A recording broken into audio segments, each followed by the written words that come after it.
ایک اور اہم خبر، کورونا کا اثر حج پر بھی پڑا ہے، اس لیے اس سال صرف انہی لوگوں کو حج کی اجازت دی گئی ہے جو کہ سعودی عرب میں ہی مقیم ہیں۔ بیرونی عازمین حج کو اس سال حج کی اجازت نہیں دی گئی ہے۔ آج ذوالحجہ کی 5 تاریخ ہے، تاہم مناسک حج کی ابتدا ہر سال 8 ذوالحجہ سے ہوتی ہے۔ عازمین حج 8 ذوالحجہ کو مینا کے لیے روانہ ہوتے ہیں۔ مینا میں قیام کر کے ظہر، عصر، مغرب، عشاء اور فجر کی نماز پڑھنے کے ساتھ ہی 9 ذوالحجہ کو تلبیہ پڑھتے ہوئے مینا سے عرفات کے لیے روانہ ہو جاتے ہیں۔ حاجی میدان عرفات میں عبادت کرتے ہیں اور غروب آفتاب کے بعد تلبیہ پڑھتے ہوئے عرفات سے مزدلفہ کے لیے روانہ ہو جاتے ہیں۔ 10 ذوالحجہ کو حاجی مزدلفہ میں نماز فجر ادا کر کے دعائیں کرتے ہیں اور پھر مینا کے لیے روانہ ہو جاتے ہیں۔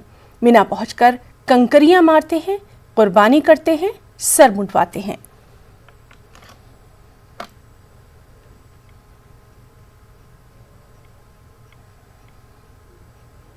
آخر میں طواف وداع کرتے ہیں، جس کے ساتھ ہی حج مکمل ہو جاتا ہے۔